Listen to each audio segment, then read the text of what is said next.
දවසනදී පන්දු අඩර දෙකක් ගහන්න තියෙන තැන යක්කඩුව ලබා ගන්න එකයි එහි අභියෝගය අපිට ලබා දෙනවා. බොහොම කැමැත්තෙන් සමුණු තරගයේ ඉෂාන් කෞශල්‍ය බාලසූරියගේ 3-3ත් එක්ක අභියෝගය අපිට 4-4ක් වෙනවා.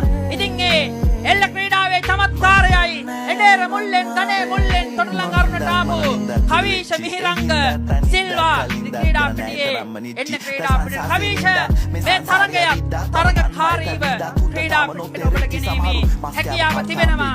පළවෙනි තරගයේ අවසන් පන්දු 10 තුල අපි ලබා ගන්න 7 ලකුණු 17 දක්වා දික්කෙනවා. ඉතින් ඒ අභියෝගය යොබාද ක්‍රීඩා පිටිය තුල අරුණ පිළ වෙනුවෙන් බාරගත යුත්තේ ඔබ අභියෝග බාරගත් අභියෝගාත්මක ඉලක්ක ලබාගත් බොහොම හැඩකාරී දකුණක් සිටිකරුවෙක්. හොඳයි එන්න කවීෂයි ක්‍රීඩා පිටිය තුල මෙන්න හරණ ක්‍රීඩා පිටියේ කාපා හරිනවා ක්‍රීඩා පිටියේ රෙහාන් නවෝද්‍ය උපන්දින සමරුම් මෙල්ල තරග මාලාව යක් කඩුවටත් තොට ළඟටත් අමතක නොවන තරග මාලාවක් බවට පරිවර්තනය වී තිබෙනවා.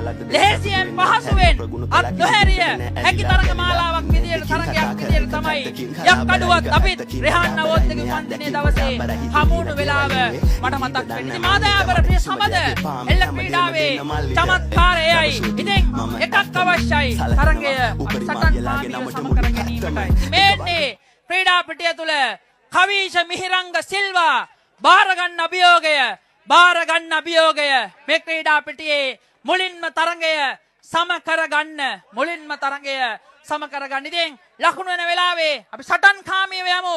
තිසරණබාත් හෙට්ටිආරච්චි ඔබ නායකයා. මම කියන්නේ අරුණ පිලේ නායකයා. අභියෝග බාර ගන්න නායකයෙක් විය යුතුමයි. හොඳයි මේන්නේ කවීෂ මිහිරංග සිල්වා එඬේර මුල්ලෙන් ගනේ මුල්ලෙන් තොටලංග අරුණට ආපු තවත් හැඩකාරී දකුණත් පිටිකරුවෙක්. ඉතින් අවසන් පන්දු 2-2ක් ජයග්‍රහණයට 2-2ක් තරගය සම කිරීමට එල්ල ක්‍රීඩාවේ චමත්කාරයයි යක්කඩුව ශ්‍රී වීරගාමිනී ජයල මැතිවරණ කොට්ටාසේ ලංකාව ජයගත්ත තවත් ප්‍රබල පිලක් අපි නගරබද ආධිපත්‍ය දිනාගත්ත තොටලං අරුණ.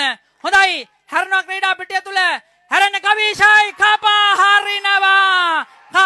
හරිනවා යක්කඩුවට ප්‍රතිඵල යක්කඩුවට උත්තර මෙන්න දෙනවා. ඒ තමයි 3-3යි මෙන්න තරගය සමයි.